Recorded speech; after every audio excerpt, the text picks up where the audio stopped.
ഈ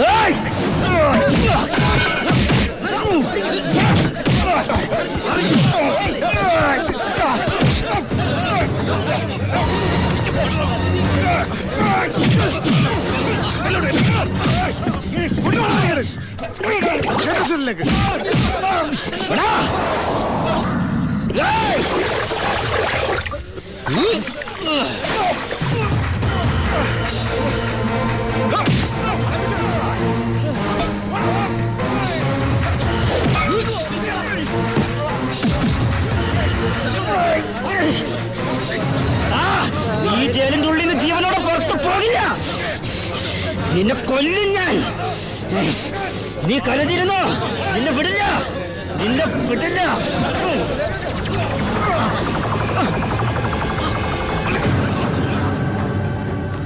Paramasivam, sorry sir.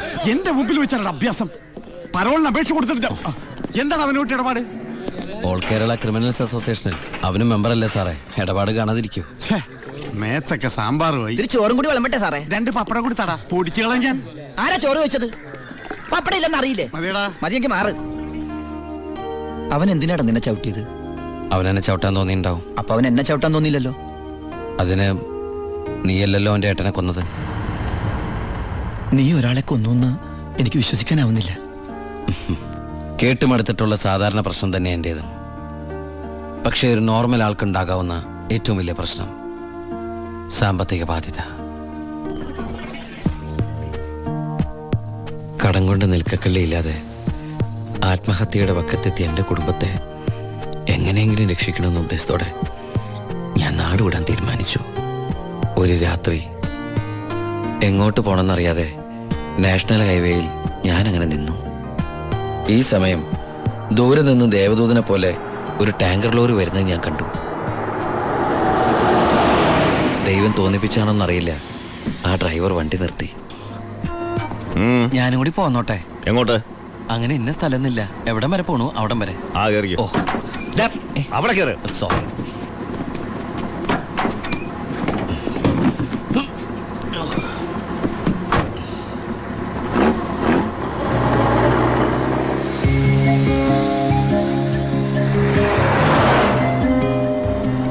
എങ്ങോട്ടാ? Police പിടിച്ചില്ലെങ്കിൽ എത്തേണ്ടടുത്തെത്തും. പോലീസോ? അതെന്താ എന്റെ വണ്ടിയില്? സ്പിരിറ്റ്. സ്പിരിറ്റോ?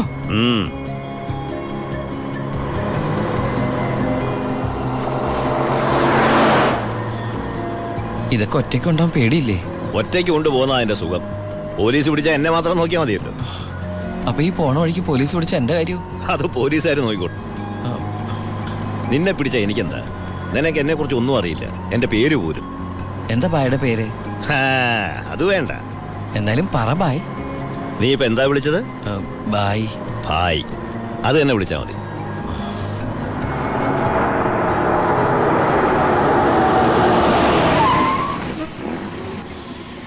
എന്താ നിർത്തിയത്? എന്നെ ഇറക്കി വിടാനാണോ? ഏയ് ദാ, പുണ്യാളന് നേർച്ചയിട്ട പാതി അങ്ങേര് നോക്കിക്കോളൂ. പോവോ?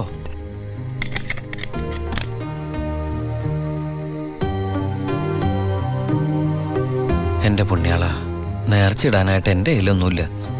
എന്നെ മുഴുവനായിട്ട് കാത്തോളണേ.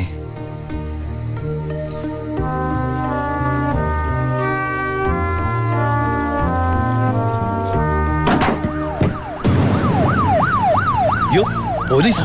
അയ്യോ,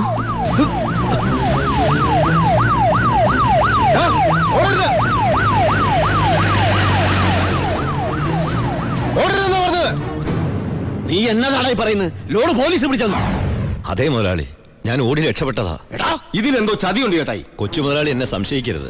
വർഷം കുറെ ആയില്ലേ ഞാൻ നിങ്ങളുടെ കൂടെ ആയിട്ട്. എത്ര വർഷമായാലും നീ കള്ളപ്പണിയല്ലേ ചെയ്യണത്? കള്ളൻ എന്നും കള്ളൻ തന്നെയാടാ. ഇതേ ലക്ഷങ്ങളുടെ ഏർപ്പാടാ. ബേബി കുഞ്ഞേ. ചേട്ടോ, ചേട്ടാ സത്യം പറ, ഞങ്ങളുടെ ലോറിയിലോട് എങ്ങോട്ടാ മറിച്ചു വിറ്റത്? ഇയാളുടെ മോന്ത കണ്ടാലറിയാം 10 കാശ് കയ്യിൽ കിട്ടിയിട്ടുണ്ടെന്ന്. നമുക്ക് പോലീസ് പരാതിപ്പെടാൻ പറ്റില്ലല്ലോ, സംഗതി സ്പിരിറ്റ് അല്ലേ. ഇവനെ കൊണ്ട് സത്യം ഞാൻ പറയിപ്പിക്കാം. പറയടോ. ഞാൻ പറഞ്ഞത് സത്യമാണ്. നീ പറയില്ലല്ലേ? പറയടോ, ലോഡ് ആർക്കാ നീ മറിച്ചു വിറ്റത്? കുഞ്ഞേ,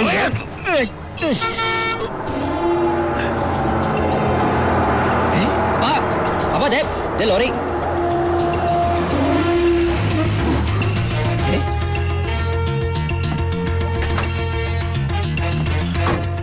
നല്ല ആളാട്ടാ.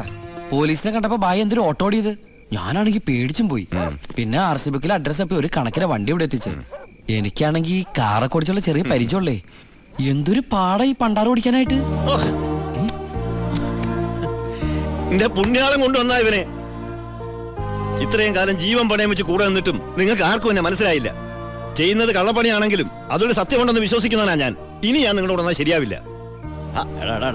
ഞാൻ പറഞ്ഞോട്ടെ. എന്നെ കൊണ്ട് കുറെ ഉണ്ടാക്കിയില്ലേ, ഇനി ഒറ്റയ്ക്ക് കൂടെ ഉണ്ടാക്കിയാൽ മതി.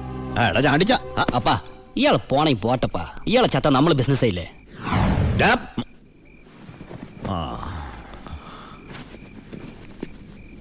അയ്യോ,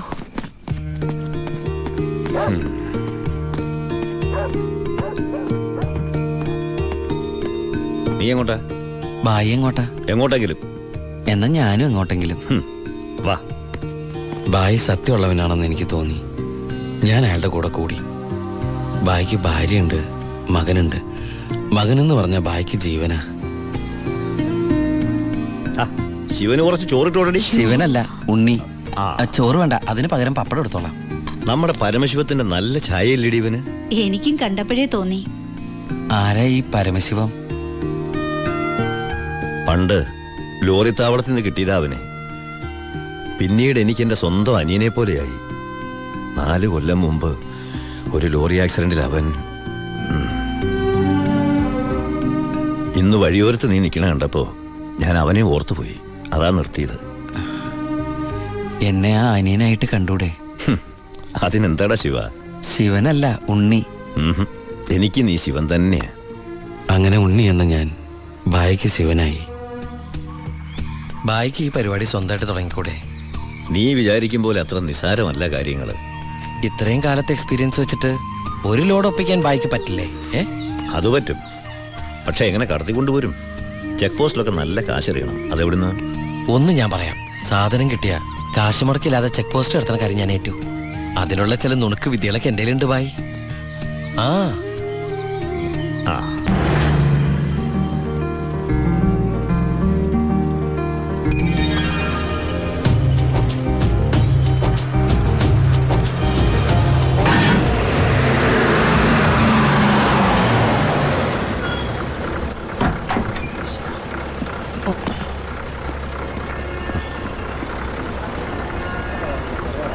സാറേ, വണ്ടി.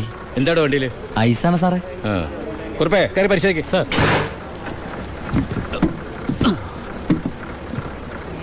നന്നായി പരിശോധിക്കണോ? സർ സാറേ പെട്ടെന്നായിക്കോട്ടെ, അല്ലെങ്കിൽ ഐസ് ഇപ്പൊ ഐസ് വാട്ടർ ആവും. സാറേ ഇത് ഫുൾ ഐസാ. അടച്ചേക്ക്. ഓ, ചാടിക്കോ അല്ലെങ്കിൽ ഐസാവും.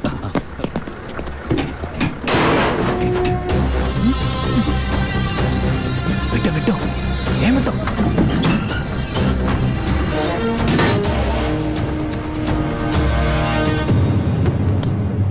പെട്ടെന്നാവട്ടെ. ശിവ. ആ ഓ എന്റെ പുണ്യാളച്ചോ, നീ ഇങ്ങ് എത്തുന്നത് വരെ ഞാൻ മുള്ളേ നിൽക്കുകയായിരുന്നു. സ്പിരിറ്റ് എന്തിടാ? ദാ ഇതൊക്കെയാ. ഈ ഐസ് കിട്ടേ? ഞാൻ കാണിച്ചുതരാം.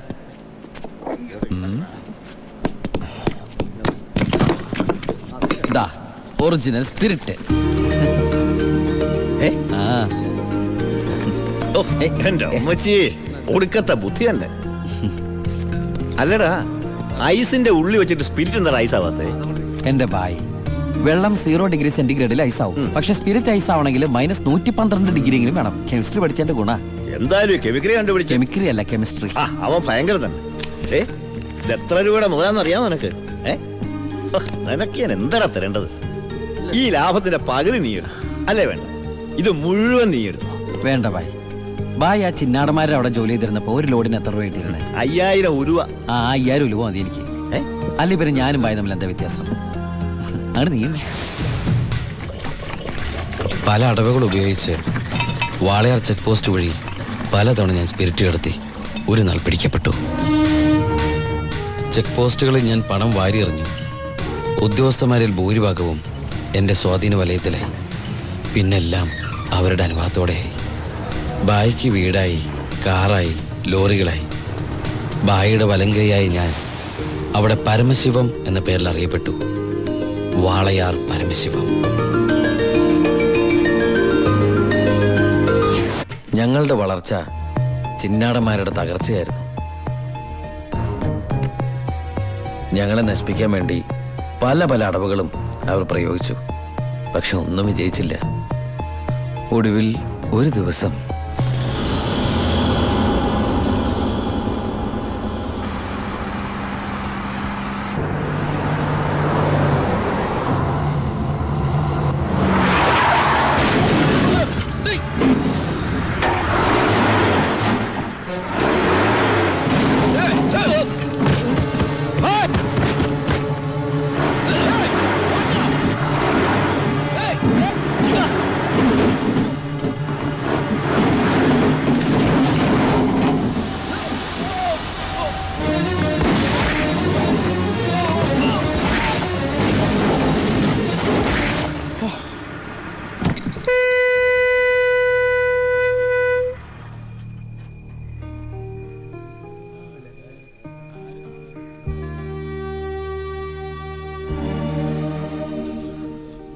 പോലീസ് കേസെടുത്തു. കാറ്, തോക്ക് തുടങ്ങിയ തെളിവുകളൊക്കെ ഭായിക്കെതിരായിരുന്നു. ഭായിക്ക് വേണ്ടി ഞാൻ കുറ്റേറ്റെടുത്തു. എന്തിന്? ഭായിക്ക് ഭാര്യയുണ്ട്, മകനുണ്ട്. ഞാൻ ബാച്ചിലറല്ലേ. ഒന്ന് ജയിലിൽ കയറി ഇറങ്ങിയാലും എനിക്കെന്ത് സംഭവിക്കാൻ? പാവം ഭായ് എനിക്ക് വേണ്ടി ഒരുപാട് കാശ് ചെലവാക്കി കേസ് നടത്തി. അതുകൊണ്ട് എൻ്റെ ശിക്ഷ 4 കൊല്ലമായിട്ട് കുറയ്ക്കാൻ ഭായിക്ക് സഹായിച്ചു.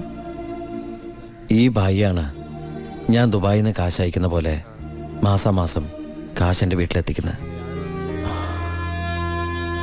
എൻ്റെ കുടുംബം അവിടെ ഹാപ്പി. അതുകൊണ്ട് ഞാനിവിടെ ഹാപ്പി. ആ പരമശിവത്തിന്റെ പരോൾ സാങ്ഷൻ ആയിട്ടുണ്ട്. ഓ, ആള് കുഴപ്പക്കാരനൊന്നുമല്ലല്ലോ. അല്ല സാർ, തനിക്ക് എന്താണോ അയാളുടെ കാര്യത്തിൽ ഇത്ര ഇൻട്രസ്റ്റ്? അവനൊരു പാവമാണ് സാർ.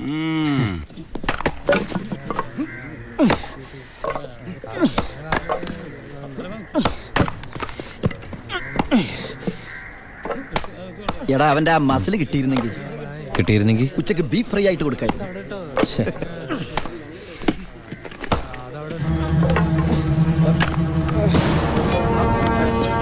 മാറിക്കടേ, എന്തു പറ്റി? ആ ഡോക്ടറെ വിളിച്ചു സാർ. ഒടുക്കത്തെ കരുനാക്ക്. ചത്താ എന്താടാ ഒരാള് കിടന്ന് ഉറങ്ങണേന് ഇങ്ങനെ പറഞ്ഞു? നീ എന്താ ഇത് വേടി? എല്ലാവരും പറയോട്ട് പറയും. ആ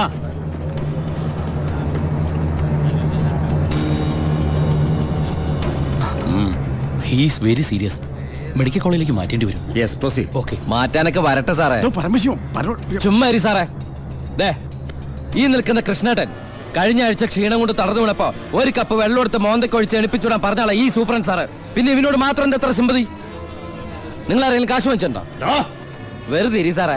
ഇവന്റെ നാവിക്കിട്ട് ഒരു ഒറ്റ തൊഴിലെടുത്തന്റെ അപ്പ എഴുന്നോക്കോ.